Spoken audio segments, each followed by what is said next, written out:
ছাত্রীদের শ্লীলতাহানির অভিযোগ রাজমিস্ত্রিদের বিরুদ্ধে, স্কুল কর্তৃপক্ষের বিরুদ্ধে নিষ্ক্রিয়তার অভিযোগ। ঘটনার মূল অভিযুক্ত রাজমিস্ত্রি গ্রেপ্তার।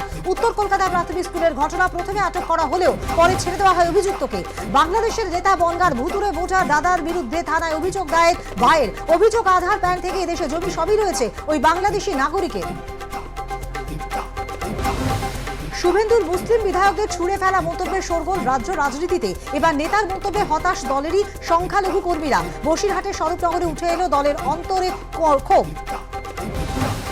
কোচবিহারে তুফানগঞ্জে তৃণমূল নেতার দাদাগিরি, তৃণমূল অঞ্চল সভাপতিকে নিয়ে পঞ্চায়েত অফিসে গুন্ডামি, পঞ্চায়েত সভাপতিকে মারধরের অভিযোগ। ক্রিকেট খেলার উদ্বোধনী মঞ্চে দিলীপ ঘোষ, তন্ময় ভট্টাচার্য। কখনো বিজেপি নেতার দুর্দান্ত ব্যাটিং, কখনো বাম নেতার কিপিং। সৌজন্যের ছবি পশ্চিম মেদিনীপুরের দাসপুরে।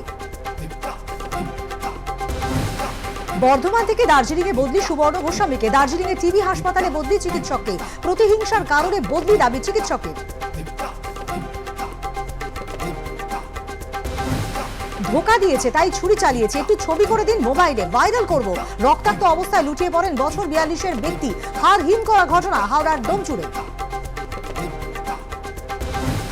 প্রেসক্রিপশনে নিজেই ঘুমের ওষুধ লিখে দোকান থেকে ওষুধ কেনেন মুস্কান। স্বামী সৌরভ রাজপুতের খাবারে ওষুধ মিশিয়ে খুন। উত্তরপ্রদেশের মার্চেন্ট নেভি অফিসার খুনে উঠে আসছে চাঞ্চল্যকর সব তথ্য।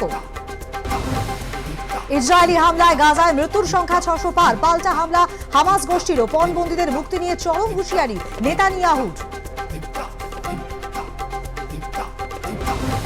আরো 25 ভারতীয় মৃত্যুদণ্ড আরব আমিরশাহিতে। বিভিন্ন দেশে 10,152 জন ভারতীয় জেলবন্দী। রাজ্যসভায় জানালেন বিদেশ প্রতিমন্ত্রী কীর্তিবর্ধন সিং।